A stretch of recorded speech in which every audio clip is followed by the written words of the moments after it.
Mr. Mussatto, Yes. you've been the mayor of Vancouver, of North Vancouver, the city of North Vancouver, for a year and a half, 2 years, and before that you were a city councilor. How long were you a city councilor for? So I was a member of City Council for 12 years as a councilor. And, yeah, just over a year and a half as mayor, so that puts me in my 14th year at the City of North Vancouver serving. You have seen our website, nowpolin.ca, Yes. and some of the municipal questions there. Of course, the Tilma is not there because technically it's not a municipal issue. Right. But I understand that the city council here had a debate over it. And can you tell us a little bit about that? Certainly. Well, it was actually brought forth as a notice of motion by one member of our council, Councillor Craig Keating, who's quite knowledgeable in the area. So he brought a motion forward for urging the provincial government to do more consultation, basically, with regards to bringing in Tilma, so that municipalities such as the City of North Vancouver will know better the effects of such an agreement with British Columbia and Alberta. Because there are some potentially changes that could happen in the city. There could be some impact on the City of North Vancouver. So we want to make sure that we've had a full and honest discussion before it happens. What are the fears, basically? Well, first of all, the fear is we don't really know how it will affect us as a municipality. There's a couple of things that have been brought to my attention.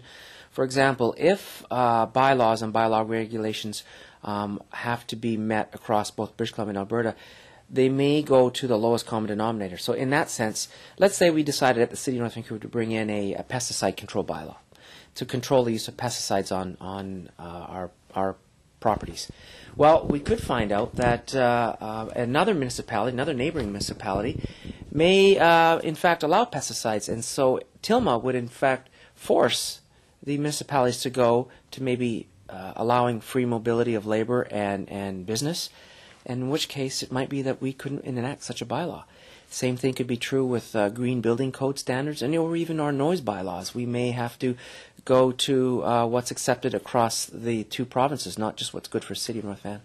Okay, so what was the result of that discussion in the council? Well, we did have a full discussion with that in that regard. It was full council, and it was passed a motion 4-3, so it was controversial, but it was passed that urging the provincial government, and I've actually got it right here. I'll just read it to you. The active clause is now therefore be it resolved that the City of North Vancouver call upon the provincial government to extend local government to exempt local government from the terms and conditions of Tilma until there has been a comprehensive and open consultation process with local governments and the general public into the need for, terms of, and consequences of the agreement. And I understand there are some other municipalities in BC that have also come up with the same resolution. Do you know how many or who they are? No? I don't know how many, but I know that there is some concern in other municipalities. I think the City of Burnaby, for one, has some concerns about it. One of the things that didn't get moved in here, which I think I'll urge, is that this gets circulated to all UBCM member municipalities. So all the municipalities in British Columbia should be urged to see what the Tilma is about and to maybe consider the resolution that we've passed. There is another question on housing. Yes. And again, housing is not a local issue. It's supposed to be a provincial issue. But a lot of municipalities are trying to do something about it. And I don't know, in Vancouver they have social housing, which is part of the municipal affairs there. In North Vancouver, do they have something similar? Well, the municipalities are the level of government that are closest to the people. So if someone is unable to live in the municipality, if they're homeless, if they don't have shelter, we're going to see it first, before the provincial and federal governments are. So it does affect us. Now, traditionally, as you've mentioned, housing is responsibility of the federal and provincial governments. But they tend to have been not involved as much as they have been in the past. And it has fallen to the local municipalities to try to resolve some of the housing situation, especially here in the Lower Mainland and here in the City of North Vancouver, where housing prices are very expensive. It's very expensive to purchase a house here, and it's very expensive to pay rent here. So we have a lot of people that are marginalized and aren't able to pay or actually even to live here. So that does concern me as a mayor. So what's the city doing here in North Vancouver about it? So the city, our angle is that a couple of different strategies. One is that we're in partnerships. So we want a partnership with the provincial government, with the federal government. So far, the provincial government has stepped up to the plate somewhat. And with the nonprofit organizations and nonprofit groups such as Kiwanis the Legion or people like that. So what it would mean is that we would help through the rezoning process to rezone a building that may have affordable non-market housing for seniors. We did that at 15th and St. Andrews just recently. It was BC Housing, ourselves, the Kiwanis Club of North Vancouver, and the private developer. The rezoning was done by the city to allow the building to be exempted from floor space so that we allowed a bigger building to be there than would normally have done. BC Housing came in with some funds to build the building. Kiwanis was going to manage the building. And the nonprofit developer was the one that helped pull this idea together so that they got more development space somewhere else. So it was a real partnership. So that's one example. When was that?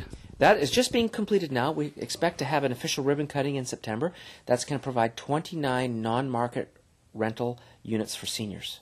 So that will be rent geared to their income or their need, or ability to pay.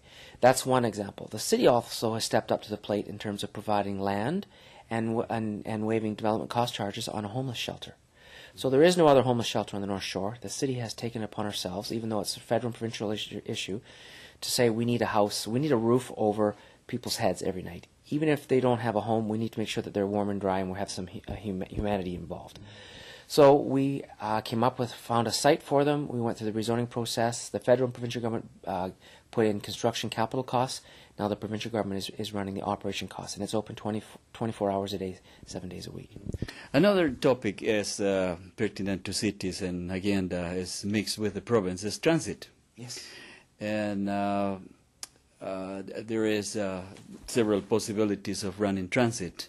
As you know, the budget is composed not only of the bus fares, but also of some other subsidies like taxes, municipal taxes, property taxes, sales taxes, parking taxes, ICBC, BC Hydro. And the question is how to finance the public transit. And I don't know if you had a chance to go there, but most people shift the fare box revenue to property, business, and car taxes. More info. Well, I'll state right off the top that I was in favor of the $75 vehicle levy a number of years ago. I felt that was a very fair way to raise funds for transit, so that if you wanted to operate an automobile on the roads, which is everybody's right to do so, that you had to pay a $75 a year vehicle levy that would then go and fund transit and operations of transit and improvements, capital costs in the region. I thought that was very, very good idea. But it was basically shot down by the provincial government. It was voted for at the GVRD, but the provincial government said no. So now we're at the situation where we're funding transit basically by two areas, with your property tax and with the fare box. From what I understand is that the fare box, for most people it's affordable, but there's about 25 to 30% at the low income levels of people who cannot afford that. So I think that if we have to have programs, we want to really try to support people who are least able to pay. Those who have the lowest incomes, they're the ones that should be given the benefits of lower transit costs and subsidies. Mm-hmm. So if you had to vote on this question, which one would you choose? So I would shift to car tax, yes. I think we should also investigate, I don't think it's on here, to look at a system where we have congestion pricing. That's a fancy word for tolls on bridges and tolls on roads. So that if you want to use your automobile, we found that's very successful in other countries and other cities, that if they did pay a toll to cross a bridge or use a road, that money then goes back into transit. Therefore, it gives us a funding in that regard. I think we need to look at that, at least look at that. Yeah.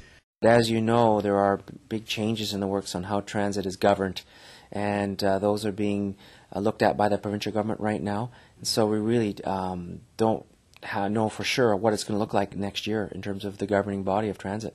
What is your opinion on that? Those changes that the provincial government is suggesting? Well, I guess I look at it as decisions are best made locally. And in the past, the TransLink board was made up of local municipal politicians that made the decisions. I have some concerns about a non-elected board, basically a management board, coming in that's not accountable to the public directly, that would only be accountable to a mayor's committee. So I personally have some strong reservations about the proposed changes, and I think that the decisions we did in the past were strong and valid ones. You wouldn't say that you oppose it. There are sections that I do oppose, yes. Yes, and I think that I think the governance model that we had up to and operating now was a very sound, valid one. Just because we had some differing opinions and there was lots of arguments doesn't mean that the system wasn't working well. And I do believe that the previous system was more accountable locally. Well, you have a lot of arguments, I presume, here in the City Hall. Yes. And any democratic organization is going to have arguments. But would you support or bring an idea to TransLink that transit could be free in some areas of the city, if not in the whole city? You think that's possible, or you think that is just a good idea but maybe not practical? I don't think I'm in the best position to answer that, but I would certainly hope that the TransLink board as it exists now and the future board examines that possibility and looks at the funding models to see if there's a way to provide transit at a barrier-free as much as possible. There is another issue there in the list of questions that you had a chance to look probably on nowpolling.ca, and it's about electoral reform. And one of the questions is, it says, the most urgent electoral reform needed to make councillors, I guess councillors include mayors because yes, you're in the city council, to make politicians, local politicians accountable is, and then there is a whole series of answers. I don't know if you had a chance to look or you want to briefly look at it, and then we can talk about it. Voters' right to recall and referendum through a perpetual election system. No term of office. Interesting. You'd have to explain more about that. I think that it's very important for politicians to have a period of time to get established and learn the job, and then once they've done that, to sort of try to bring in policies over some time. I think 3 years is about right. I note that in Ontario, they've just gone to a 4-year system where they're elected for 4 years. I think that's too long. I think 3 years is more appropriate. I think sometimes politicians have to tell people what they don't want to hear. And if for instance, what would that be? Well, in my regard, I think that I think I have to tell people we cannot use as much energy as we have in the past. I think the way we use fuels, fossil fuels, is not sustainable. I think that the damage that is done through climate change, through the use of fossil fuels, is going to cause us many problems. So I have to tell people that we have to reduce our fuel consumption, reduce our energy consumption, and live more sustainably. I understand that people may not want to think or hear that, but I would doubt that most people would take their vote away from you or take their support away from you because you are proposing something that is very rational. Thinking people, rational, which I presume most people will say, that's right, we are consuming too much energy, and therefore what the mayor said, that we should reduce our energy consumption, makes sense. I don't see people coming to the city hall in a riot or taking their vote away from you and saying, I'm not going to vote for you, you don't represent me anymore. On the same token, I don't see people coming and saying, I want recall for municipal politicians. I haven't heard that. Because we don't have that legislation. But if there was, and you were doing something that is outrageous, don't you think that people should have the right to change their vote when they change their mind? Well, they do have a chance every 3 years at election time, and I note that even at election time, the turnouts at municipal level are the lowest of all 3 levels of government. City of North Vancouver was about 26% last time. So 26% of the eligible voters came out to vote. That concerns me. I would rather see it where more people got out to vote. If you start having a lot of these recall initiatives, it concerns me that, if you've only got 25 turning out to vote, how are you going to get a certain number of people to get out to recall somebody? I think that's a big issue. So you have to set it at a reasonable number. It can't just be people that are opposed because of a single issue. Let's say I want to push the $75 vehicle levy. We know that 80% of the people when they did polling were totally opposed to that. How do you know that? That's what the polling showed 7 years ago. It was very much Well, because maybe now polling is it on? Now polling says Where's the numbers now on there? polling on transit say 56% of now Poland people say shift the Fairbox revenue to property, business, and car taxes. Property taxes. So property taxes are already under assault because we tried at the municipal level. The only way we basically fund ourselves is property taxes. The provincial government, federal governments get a number of different ways to raise taxes.